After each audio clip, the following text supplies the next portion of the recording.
This is Capital Games, I am the Wiz, and this is the Weekly Dividend for March 31st, 2023. Happy end of March, everybody.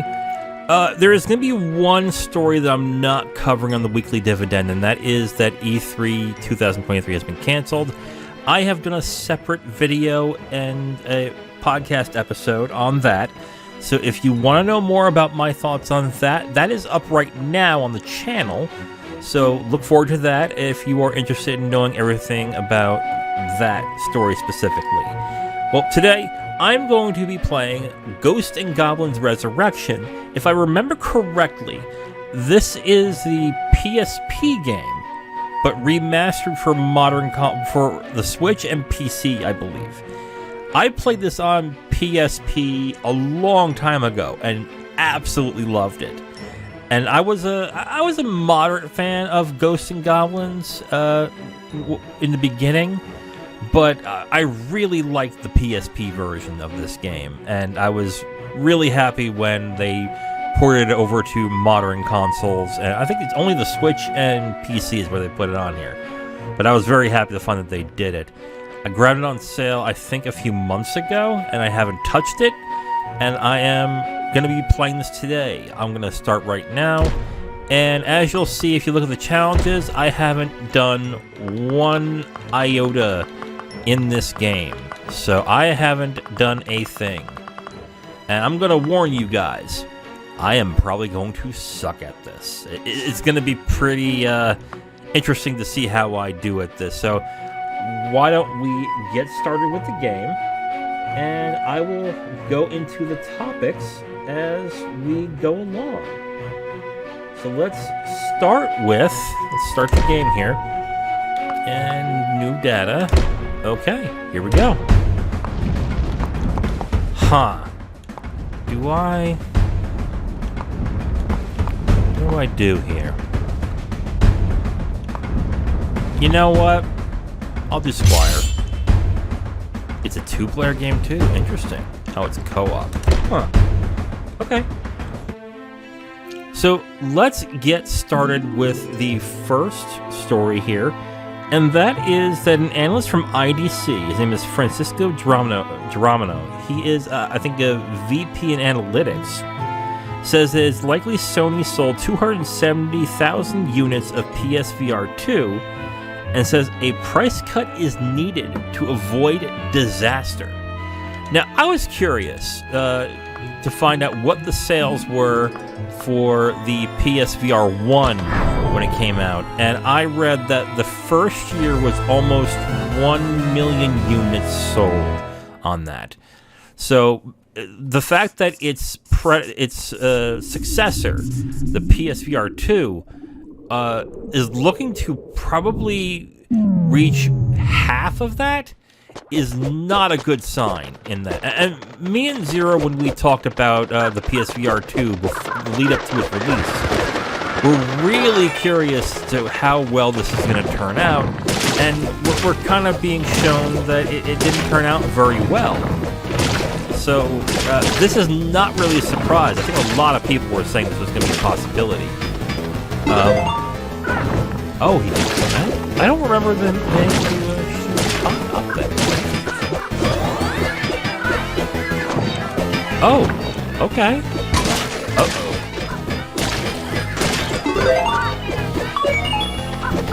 Yeah, so I am not in the slightest bit surprised about it. Slightest bit surprised that the PSVR 2 is struggling. And it's also not only, I think it's not only the price at this it's not only the price at this point that's suffering, it's also the lack of marketing that Sony is doing. I have not seen much marketing on this, except with maybe a few commercials on YouTube of them trying to promote the PSVR 2,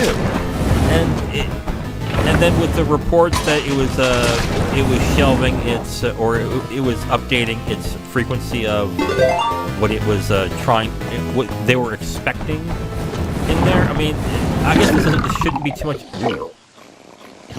I guess it shouldn't be too much of a surprise that this happened. But I agree with the analyst. At this point, the only thing that's going to save them from getting good sales on this and to get a foothold in the marketplace is going to be dropping that price. And I think it's going to have to be a drastic price drop.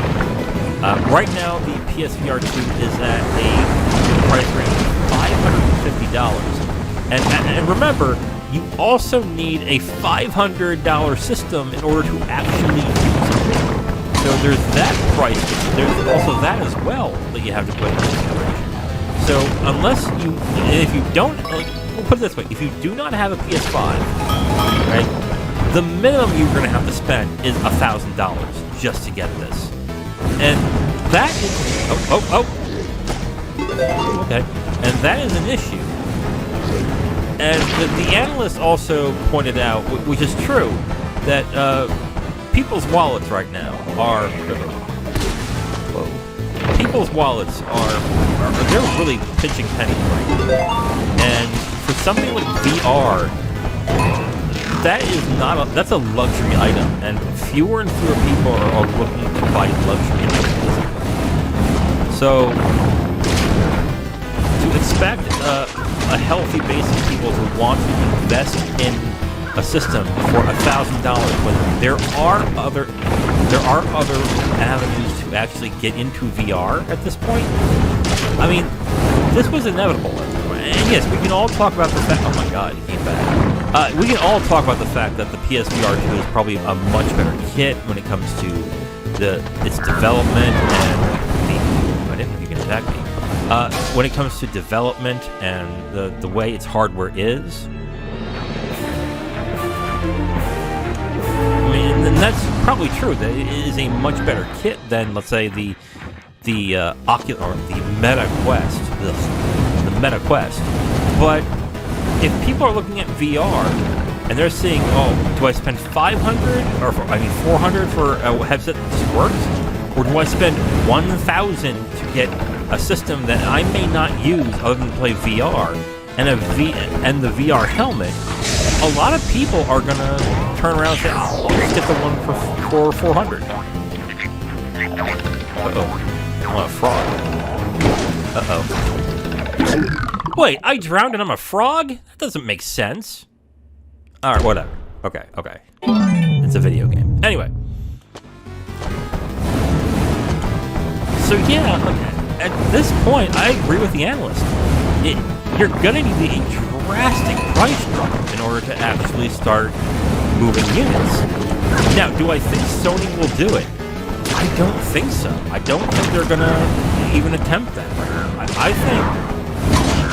I don't think right now they want to project any kind of struggle at this point. So, or maybe not even just project it. I think they're delusional enough to think that, oh, we'll weather through this. We'll keep the price as is. People will want to buy it. Just watch. And at some point, they're going to look at...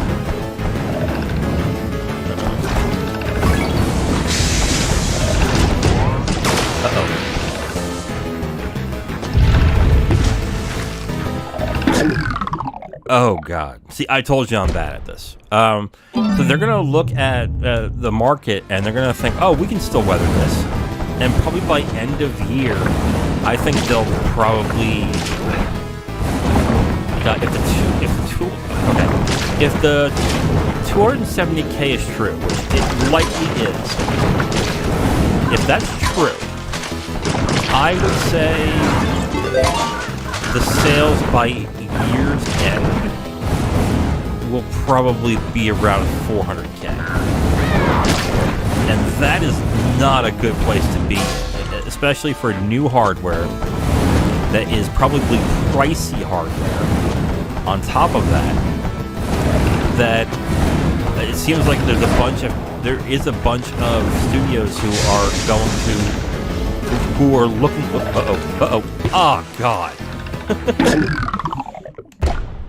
There were a lot of studios that were developing games for this. And we might come to find that if the sales do not pick up and there's not enough of a user base, you might see some of those games getting canceled. Look at the Vita, for example. Look at what happened with the Vita with Sony.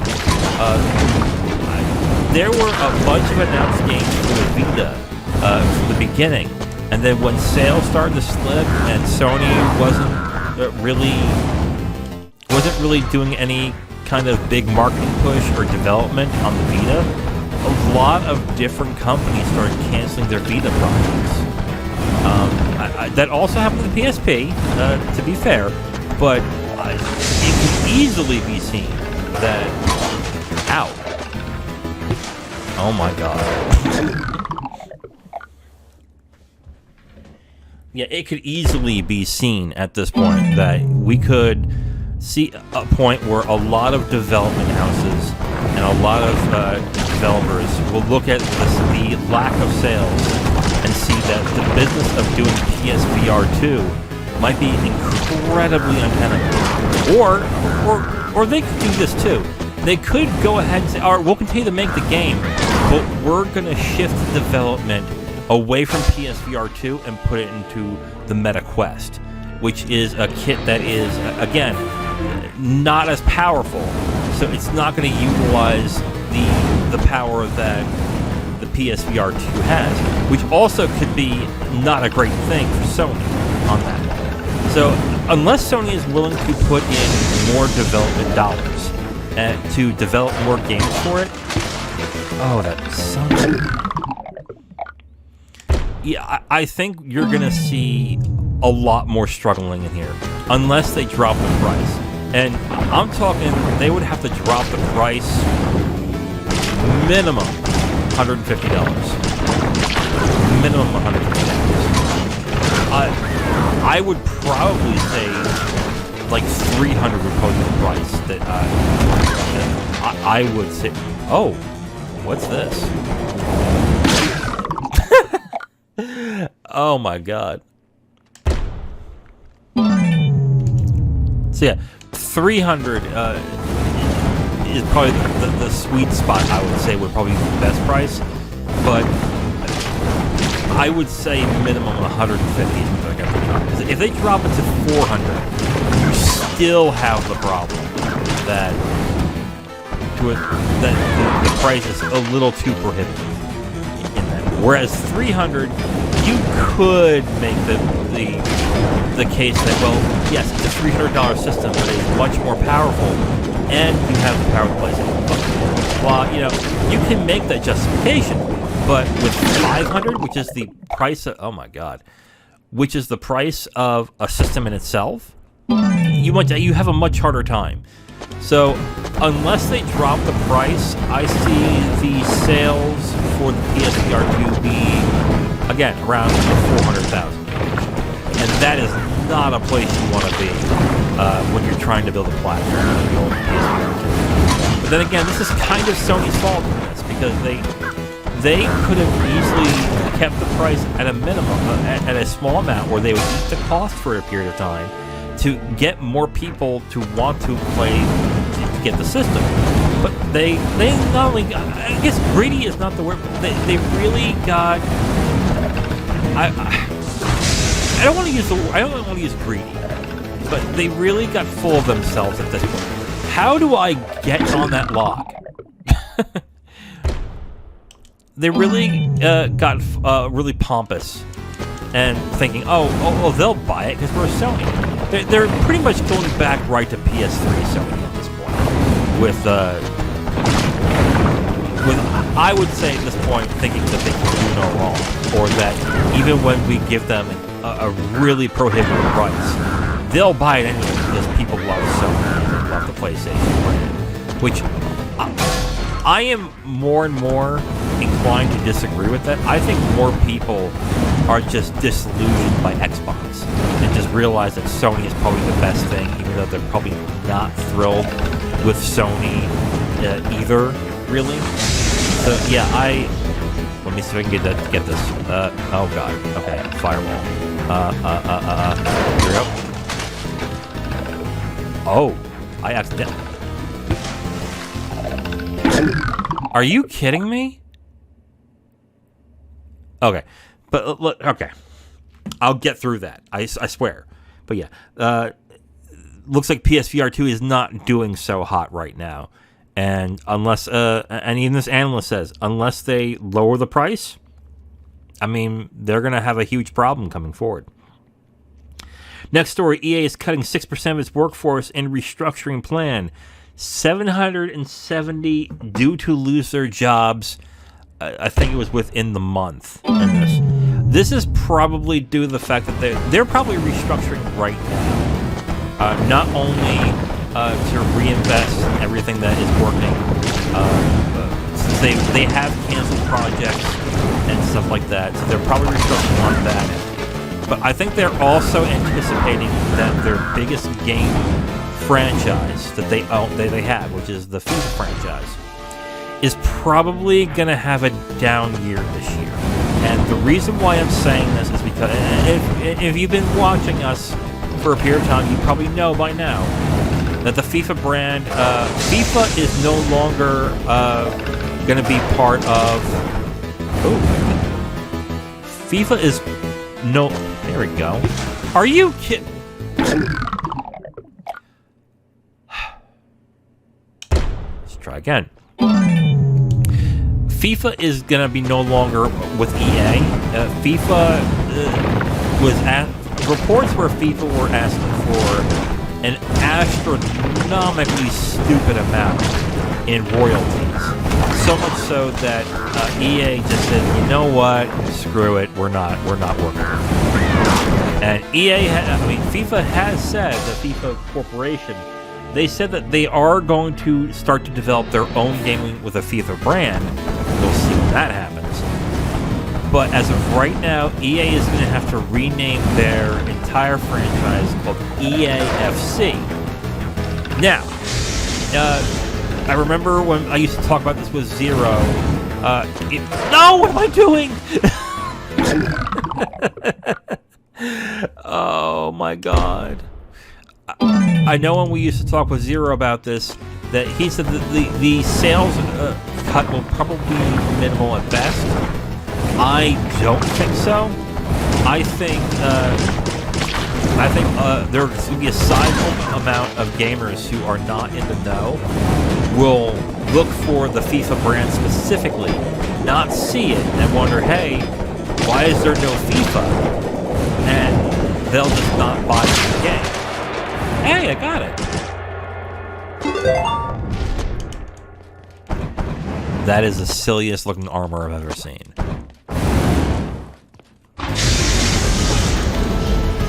Oh god, I got lucky. Oh my god, did I get lucky. I think they are anticipating a sales drop-off due to the name brand switch. Now, I think it will take maybe a year or two for them to regain the sales that they're probably going to lose in the following months.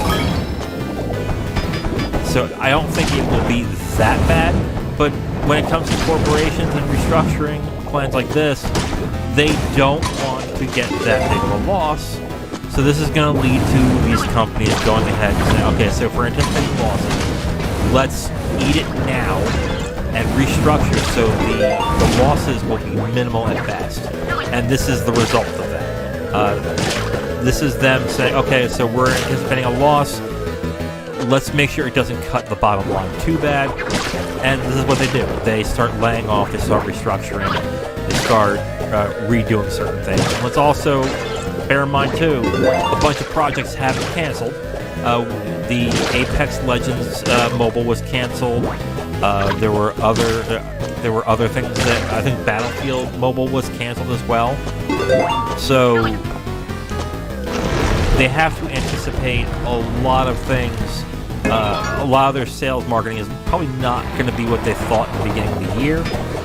And this is how they restructure it. They start laying off people. They start closing down things. I know they also laid off QA testers for Apex Legends at a certain point. I think that was a few months ago. Maybe might have been a month ago, actually. No, get that. No! God, how much of a bastard this game is. But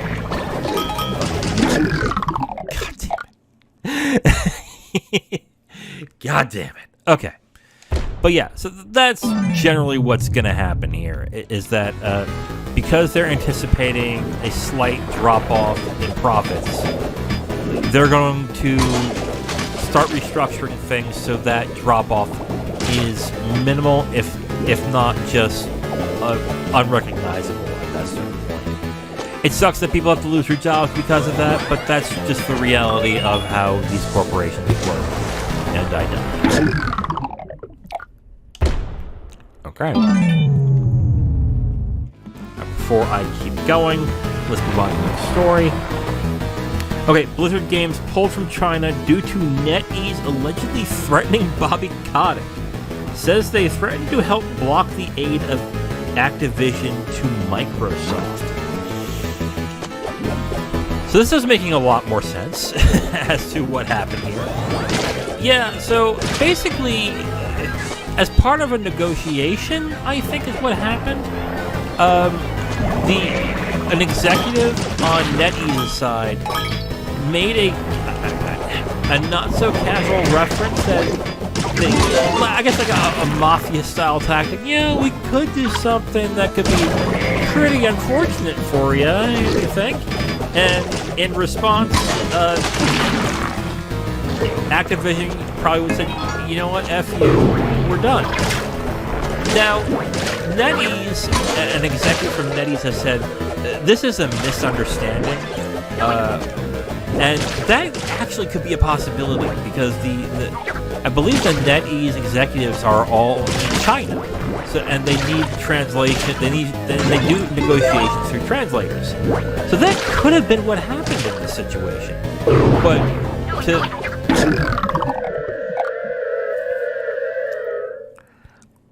But it could be, this is interesting that this could have been the possibility as to why things like World of Warcraft and Heroes of the Storm and a bunch of other Blizzard properties are now no longer in China just because of what could be construed as a complete misunderstanding. Is interesting, but that's when it comes to worldwide businesses, this is something that could happen, and it's pretty damn funny to understand, but it also just shows sensitivity and the complications that could happen when it comes to these multilingual negotiations with different types of corporations. So I thought this was a fascinating read. It's on VGC right now if you want to check it out. It's definitely an interesting read. How do I get back up?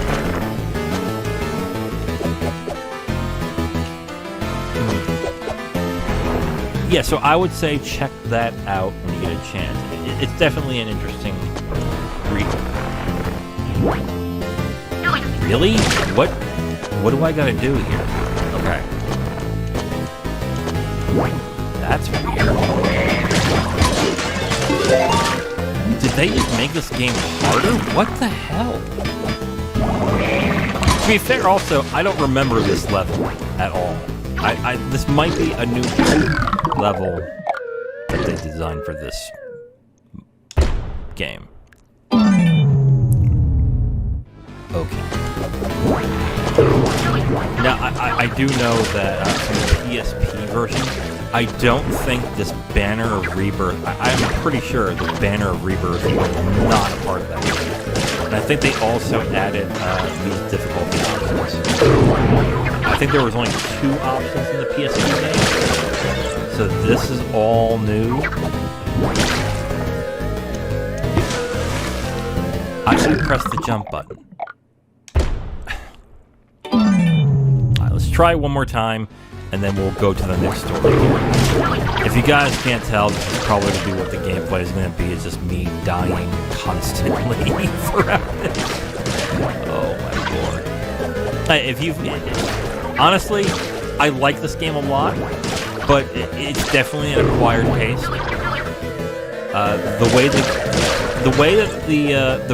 his name's Arthur. The way that Arthur jumps is that when he jumps, is on a fixed angle at all times. So if I'm pulling left and jumping, there we go. If I'm pulling left and jumping, he is going to jump left, and you cannot change the direction of the jump. So you have to anticipate every little movement that the enemies are doing in this. And that becomes difficult because the enemy, as you can see right here, the enemies can be very slippery.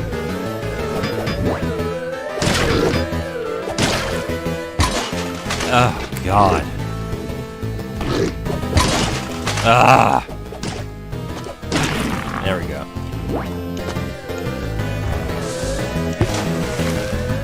Then you have things like that. Okay. Let us move on before I go to the next story, before I keep going. Okay, another Bobby Kotick story. Bobby Kotick says Sony's disappointing behavior won't damage their business relationship. Some people hinted this as, oh, Bobby Kotick is worried that the deal is not going through.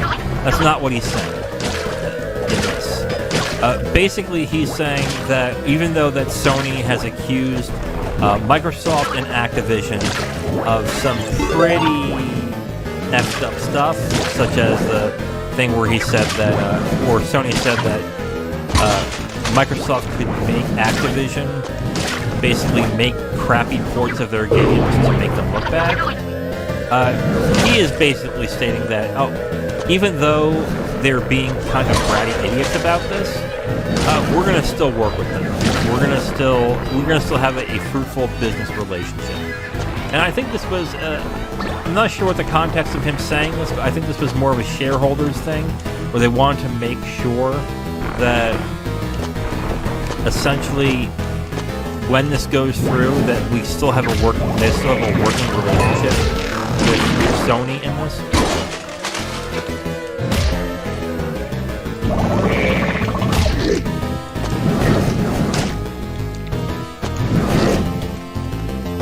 Oh, there we go. So I think that's what the intention. There we go. And that was the... Are you kidding?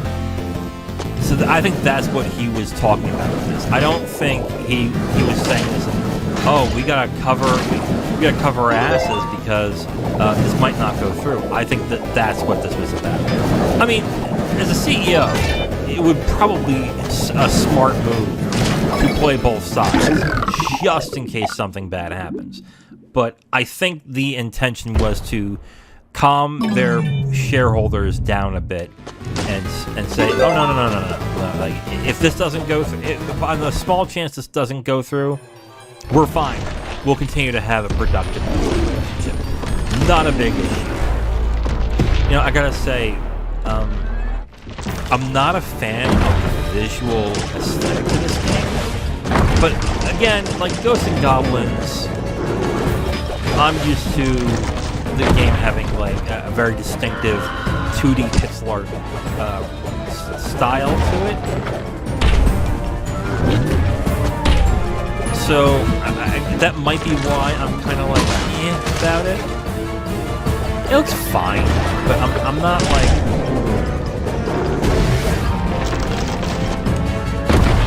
I'm pretty sure this guy was not in it. I'm more than certain.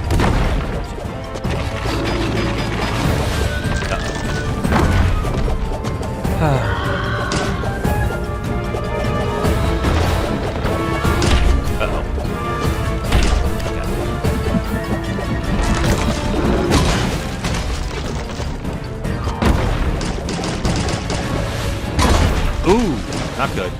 Uh-oh. Yes. First time. All right. All right. And I did it in my underwear.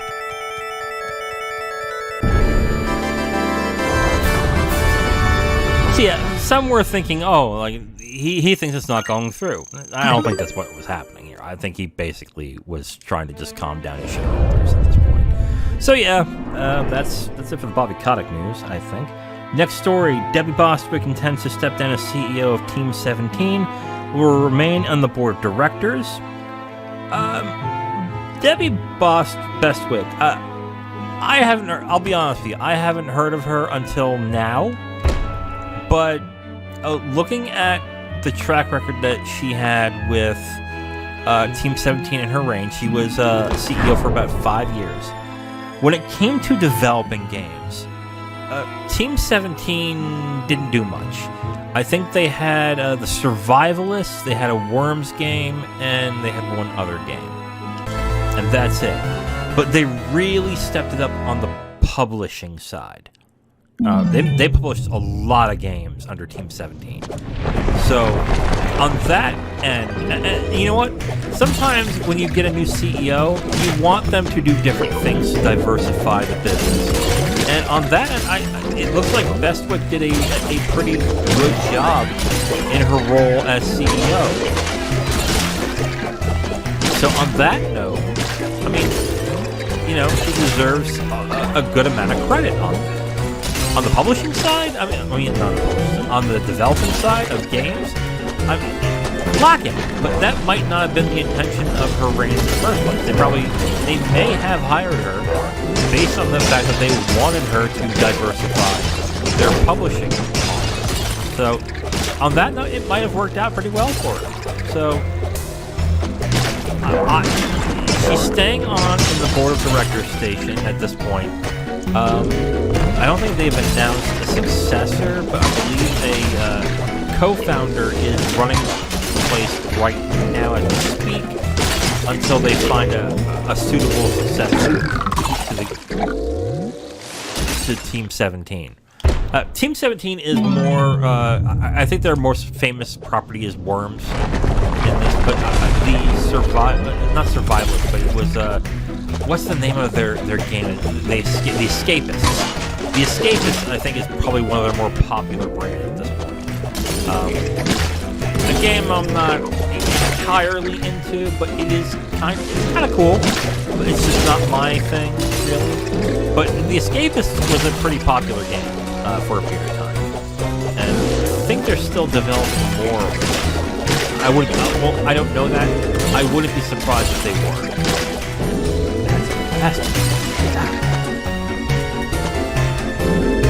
So yeah, that will be. It'll be interesting to see the direction that Team 17 goes into moving forward with their new CEO. I wouldn't be surprised if they start developing more games, but still developing but still doing a lot of work on their publishing pipeline. So that will be an interesting thing to see as they move forward. So yeah, I mean, there hasn't been anything but, from what I've seen, praise from her work as CEO. So I don't see anything more really to talk about on this. So yeah, she's stepping down. They're going to look for a successor at another point. Next story, Katie Scott, former design director for Gears of War, appointed Ubisoft's VP of Editorial. I had a hard time figuring out what VP of Editorial was, to be completely honest. And from what I've read, I still don't understand what it is.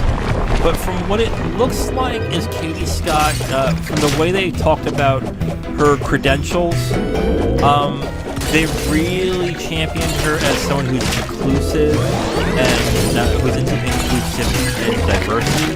So this looks like a DEI hire, essentially. And in terms of Ubisoft right now,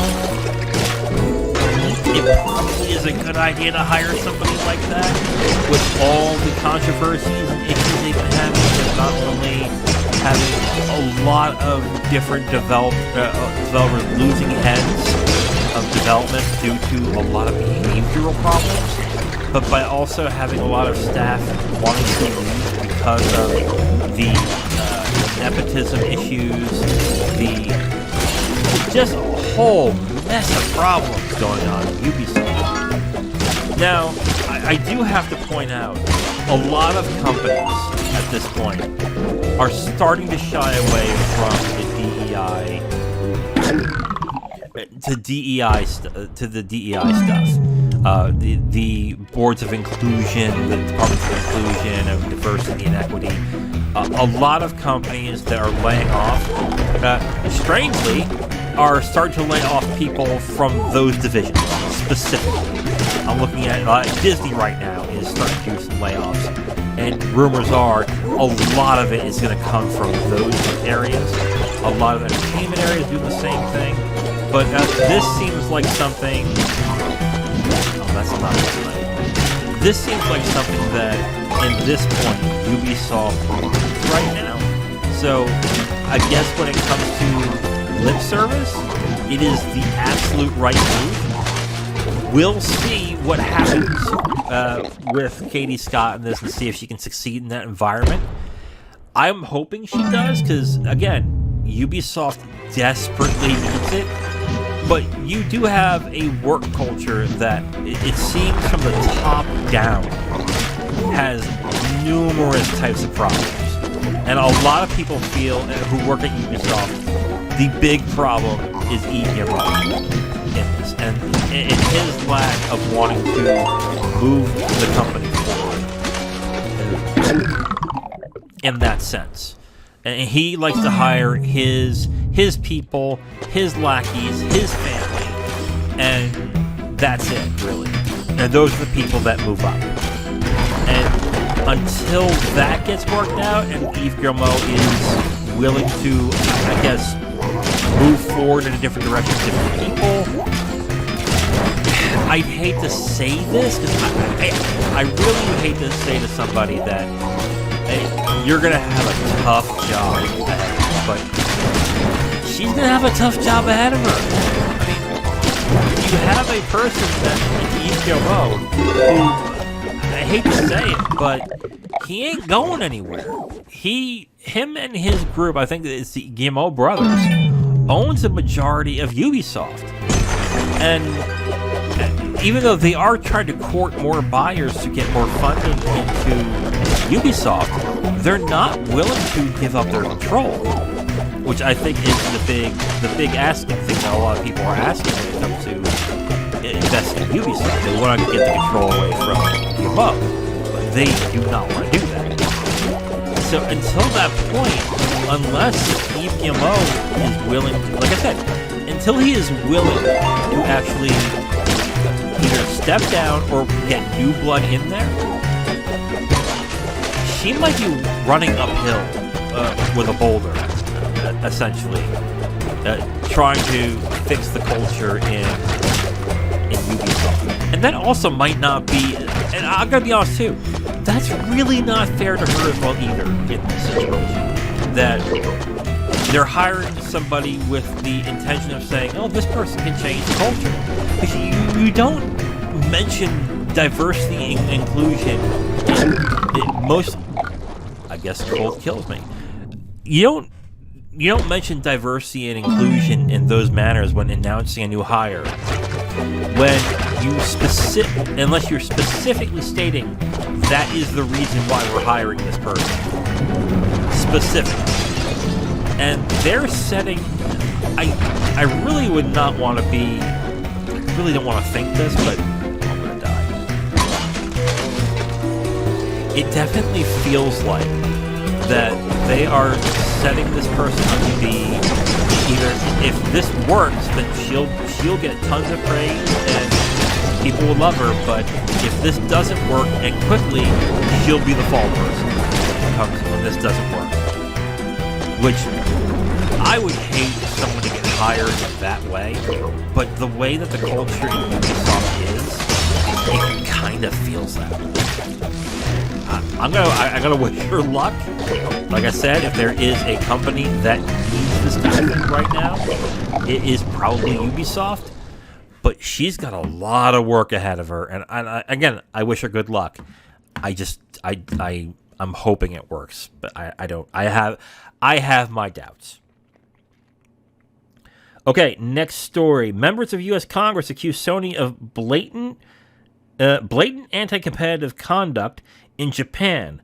A bipartisan coalition suggests that U.S. Trade Representative brings these concerns to Japan and accuses Sony of trying to keep Japanese games off of American consoles, thus lessening a chance of gaining a foothold, of U.S.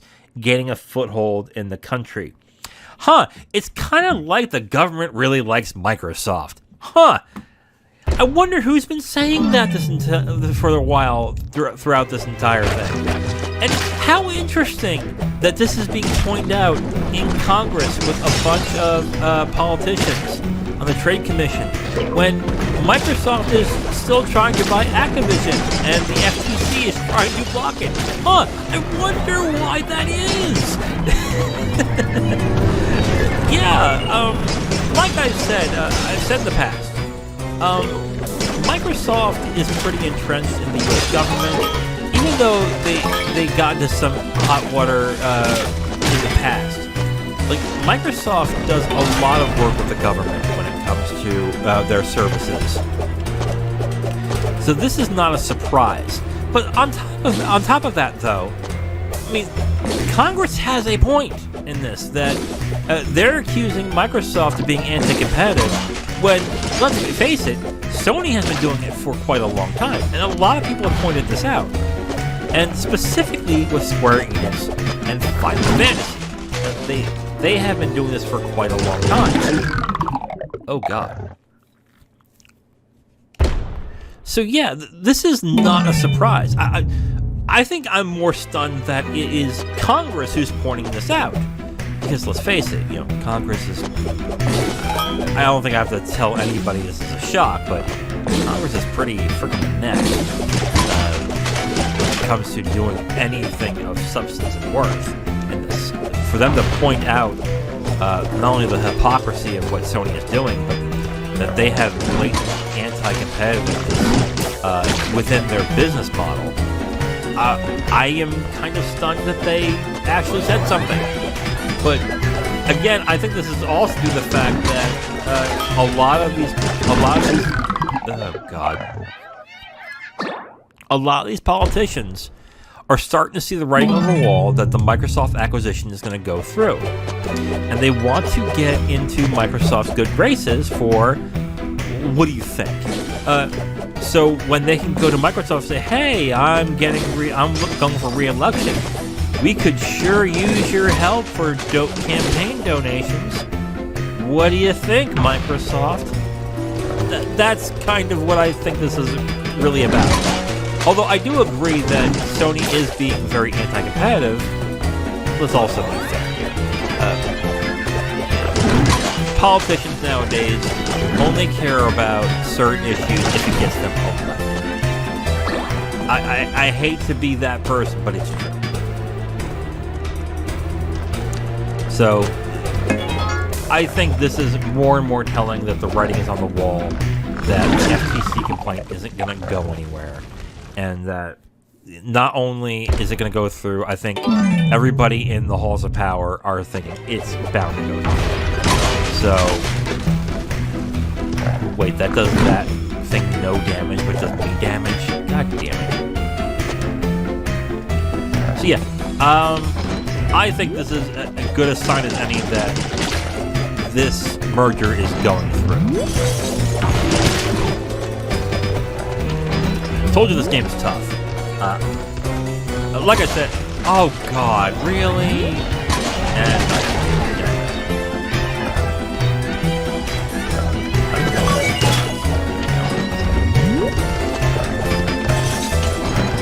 so yeah.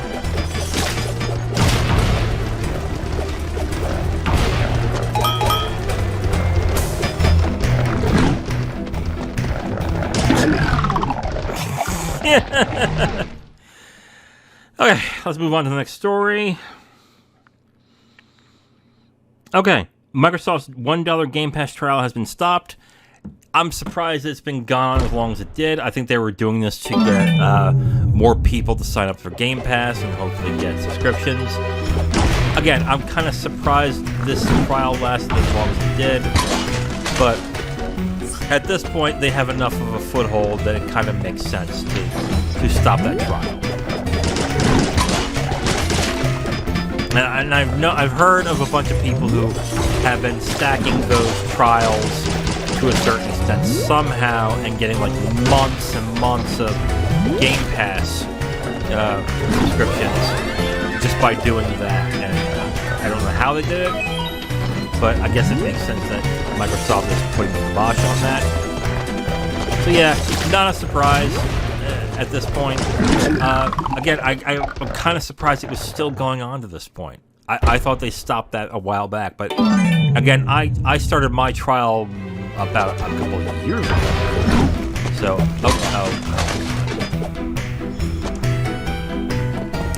So yeah, that's ending. I think it's already stopped. So even if you were like, oh, I'm going to take advantage of it, I think it's over.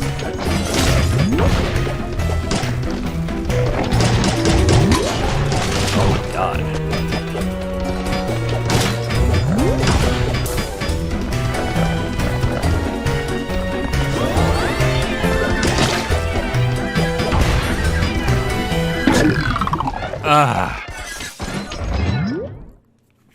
Okay, moving on to the next story. Okay, here's a good story. Vampire Survivors, the indie game that came out last year that took the industry by storm. The cheap $5 game that gained some Game of the Year considerations, including from me and Zero.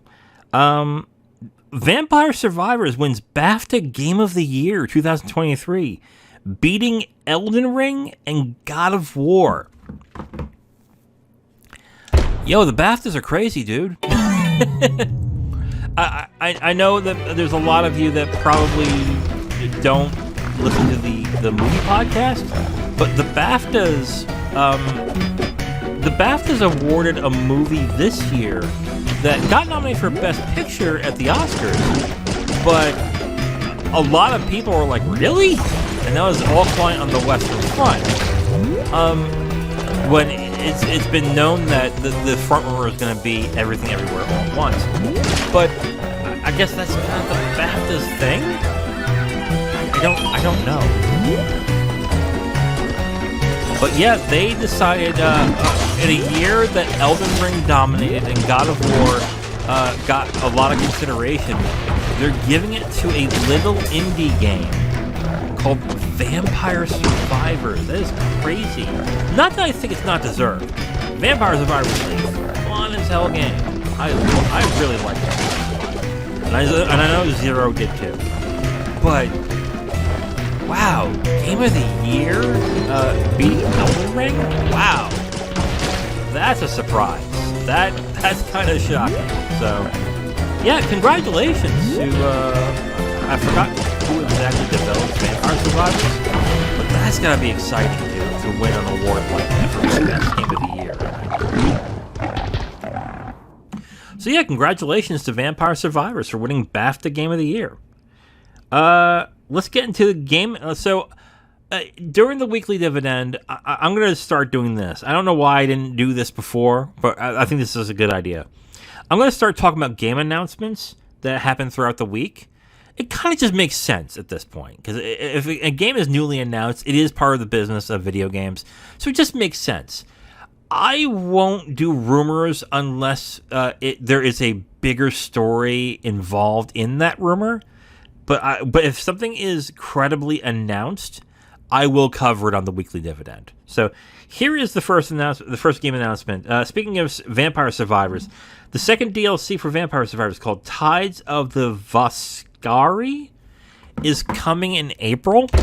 It's going to have a new level, new weapons, and new characters. The last DLC was a couple of bucks, I think, if I recall correctly. So I don't expect it to be that much more expensive in that. And again, like, new stuff for Vampire Survivors, kind of worth the money. It was only $5 to begin with, and then on top of that, DLC I think was like $2, $3. I mean, I don't see it being much more expensive than the previous DLC, unless it's like really beefy. It doesn't sound like it is. Whoa. Which it doesn't sound like it is. So, that's coming next month. I don't think he gave a concrete date as to what the DLC announcement is, but look forward to it. I think that will probably get a lot of sales. I think Vampire Survivors did really well when it comes to sales.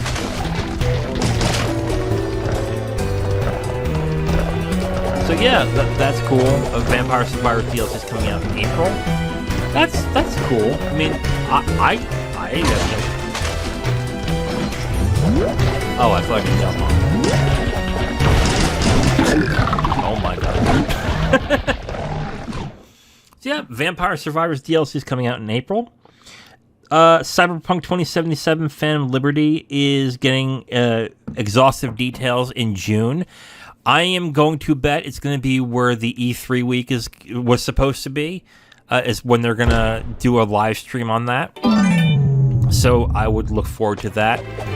Some people have been questioning in regards to E3 week. Do we think that Nintendo will probably have a stream or a direct during that week? I am going to guess no. I think they're going to do what they did last year. And if you remember, they didn't have anything during the month of June until the end of June. And it was a third-party direct. So I think that is probably what they're going to do in June. So I really wouldn't expect anything from Nintendo. Akuba, great. How am I gonna? Anyway. So, yeah, I wouldn't expect any kind of thing from Nintendo that month. It might happen, but when it comes to rumors, I haven't heard a thing. But as we remember last year, that has to stop a lot of people from saying, "Oh, a direct is gonna happen," and then it never effing happens. Or it does happen. It's not what everyone was saying. That's the thing that happened last year that I found incredibly annoying. A lot of YouTubers and websites, oh yeah, it's definitely happening, rumors are this, it's going to be this month, oh, we have it this date, they're going to announce Metroid Prime Remastered, Metroid Prime 4 is going to get re-revealed, and then it turns out it's a third-party showcase.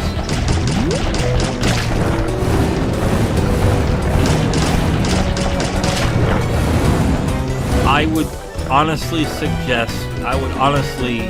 that I don't see anything happening with Microsoft, with Nintendo in the month of June. That's the third-party show. Do not expect a digital event, is what I would say.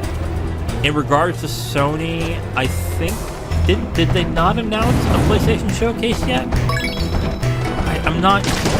I thought they did. Let me get through this and I will look it up real quick. I thought they did, or it might have been still rumored that a PlayStation Showcase is going on in, I think, May. I think it was going to happen, because I think they're going to do it before E3. Okay, let me look at that real quick.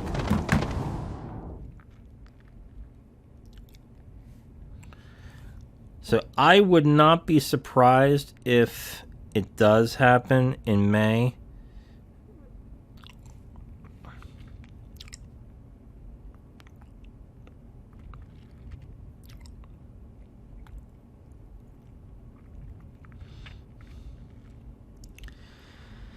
Okay, I'm looking at Game Rant right now. And oh, this is from the beginning of March. This was after the state of play that happened. And they're suggesting that they're going to do a big PlayStation Showcase because the state of play was kind of lackluster. And that's kind of it as well I'm seeing here.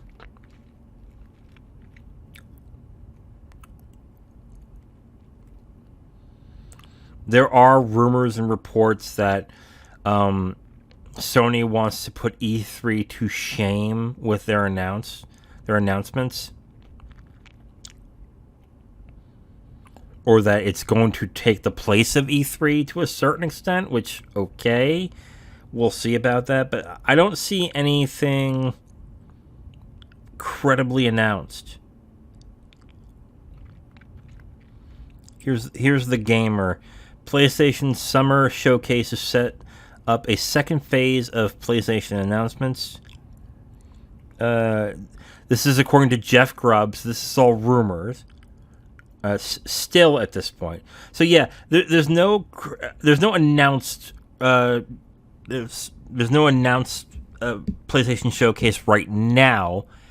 I wouldn't be surprised if they did announce it, let's say within, I don't know, by the end of the month.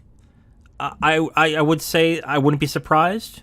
But yeah, I think that's possible in this. Or Sony might just pull Nintendo and say, we'll wait until E3 is over and we'll do it in July. Because they do want to showcase Spider-Man 2, and the rumor is that's coming out in September. I think the actor who played Venom has pretty much said that's what's going to happen, and that they're going to have a big marketing blitz in July and August. So it only makes sense that May and June would be the time that they would show it off. And then Sony has to announce a bunch of other games that are coming out. I think they would have to show off the factions update of The Last of Us, or the standalone multiplayer game of The Last of Us. So there's that too. So Sony still has plenty they can announce in this one. And the other thing with game announcements is that Square Enix is releasing a set of NFTs with physical trading cards. So here's what they're doing. It sounds like they announced. Is that, yes, they are getting into NFTs. Oh, God. Yes, they are getting into NFTs. However, what they're going to do is they're going to sell a bunch of trading cards for Final Fantasy VII, and they're going to come with NFT vouchers. So you are going to get physical trading cards, but with that trading card, you're going to get a voucher where you'll get an NFT in that. And that's how they're going to get people to get into the NFT business with Square Enix and their properties. Which, as a business concept, not a bad idea, especially with the negative outlook people have on NFTs. So if you get the NFTs free with getting a bunch of trading cards that you wanted that are physical, that you have in your hands, that may not be that bad of an idea in their case. So on the one hand, like, cool, okay. On the other, I know a lot of people don't like NFTs for, I guess, environmental reasons, or just, I guess, the culture around it is pretty toxic, so they just do not want to deal with it. Which I get. Oh God, what is this? So I get that to a certain. So I get that to a certain extent.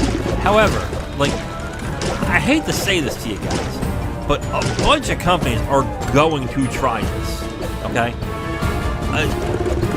Technically, Sony with their PlayStation Stars is doing it right now, and I believe PlayStation Stars is free as of right now to sign up. I think. I don't think you can get the NFTs. I don't think they're technically NFTs because you can't sell what you've earned, but they are kind of like NFTs. What am I going to do with that? So they're kind of like NFTs to a certain extent.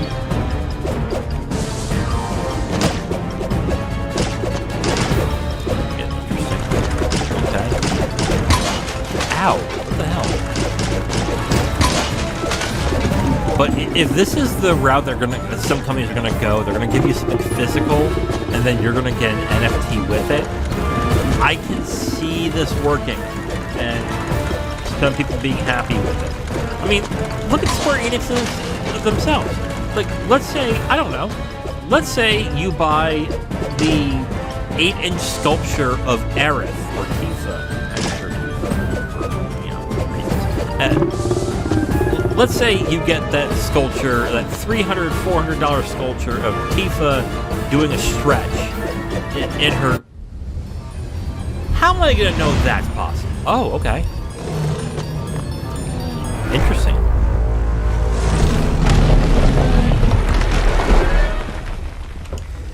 So let's say I get this 8-inch sculpture of Tifa, her doing her classic stretch from Final Fantasy VII Remake.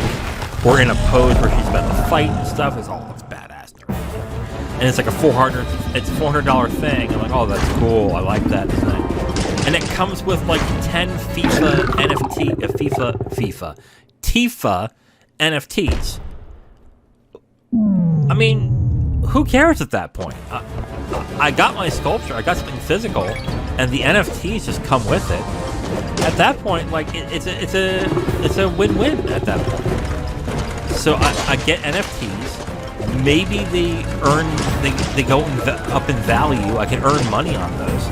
At that point, why do I care? Like, yeah.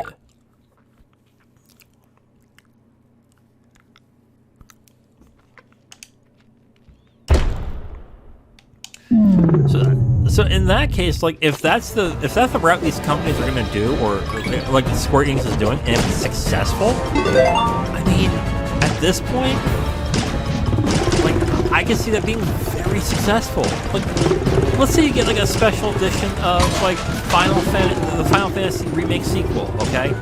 And it comes with, you know, the usual tchotchkes. It comes with like a figurine.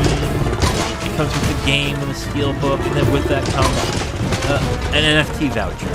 I mean, yeah, you're probably. Are you really gonna sit there and go, yeah, I hate NFTs so much. I'm not even gonna like whatever.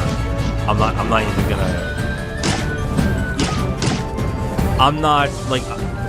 even gonna just take it. I'm just gonna say, you know, F you. I'm not even gonna do anything with it. No, I mean, if you can sell that NFT and get some money off of it, why the hell not? Why wouldn't you? But yeah, I know people don't like them. I get it. And I think it has a lot more to do with the culture surrounding it and how scammy it kind of feels like than anything. But if they're giving it to you for free, at that point, why not give it a shot? I would put more money into it. I'm not saying like get some stupid apes or whatever. That's not what I'm saying.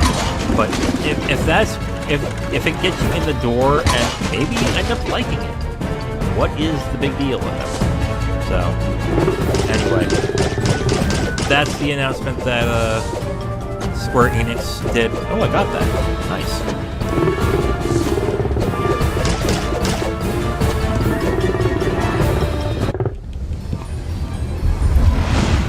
So that's the announcement with Square Enix when it comes to their NFTs. I mean, they've been talking about doing that for a while now. I mean, they've talked about it on calls, everything with their now ex-CEO. And it sounds like the new CEO is probably going to move forward with those initiatives. Oh God, really? So yeah. But hey, you know, that's up to you. You don't have to get the trading cards. You don't have to engage in it. That's fine. But if the means of getting an NFT also means that, hey, you're getting this physical item, or you're getting this game or whatever, and you're gonna get these NFTs with it, is it really that bad? Like, I don't know. Like, I see little issue with it. I see no harm in it. So, whatever. I still think more of it is due to the culture surrounding NFTs and how scammy it kind of feels than anything else. So, yeah, we'll see. We'll see what happens with that. Let's also see if they go through with it. If there's anything with Square Enix that is also true about them, is that they announce grandiose things and then kind of don't follow through. So, there's that part as well. Okay, well that is it for the stories that happened this week. Let's talk about what's happening next week. I likely on Monday, when it comes to stories, Monday's story is more than likely going to be new releases for April, since a new month starts Saturday. So look forward to that. There's not a lot of games coming out that is really really big, but there's some interesting titles that I would like to talk about. That's going to be interesting to do it without Zero. So we're going to have new releases. And then, of course, any news that happens throughout the week, I'll cover as well. Something tells me we're going to learn a lot more about E3 and what went wrong sometime next week. So if that starts being talked about, I think I will discuss that to a certain extent. So we'll look forward to that as well. And then, yeah, that's about it. Let me try and get through this one area, and if I can, we'll just call it a day at this point. Let's see if I don't think I'm going to get... I'm already at my... Am I in my underwear? Oh, that tail is...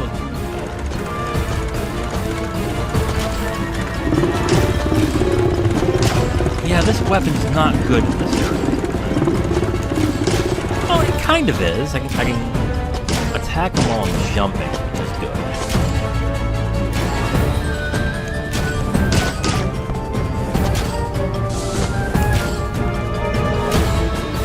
Okay, here we go. Okay. Okay. Let's see if I can actually do this. Let's skip this. Okay. Come on now. Oh, there you are.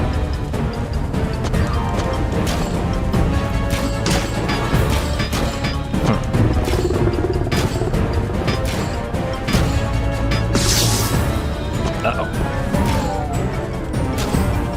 Yeah, how'd you get there? Oh, no. Oh, that's not good. Oh, I can't even... Okay. Okay, that's it. I'm done. I'm done. Okay, well, that was Ghosts and Goblins Resurrection. Even though I clearly suck at this game, I do like this game a lot. I've always liked these types of games. So, yeah, that's fun. But let's back up. Okay, so, this is Ghosts and Goblins Resurrection. It's available on Steam and on Switch for about $30 if you're interested. I'd say if you're into old school platforming, I'd say pick it up. It is tough, but it's fun, so I definitely enjoy it. Well, that's it for the Weekly Dividend for March 31st, 2023. And this is Capital Games. I am the Wiz. Talk to you next week. Bye. Thank you for listening to this podcast segment. The Capital Games podcast is done every week, and we post it on all your favorite podcast apps, as well as segments on YouTube. If you want to listen to another segment, you can listen to a new one right there on the screen. We also do a movie podcast called the Capital Games Movie Club. If you'd like, you can go ahead and click on that and see all the movies that we have reviewed from that point. Thank you for listening, and we hope to hear from you soon.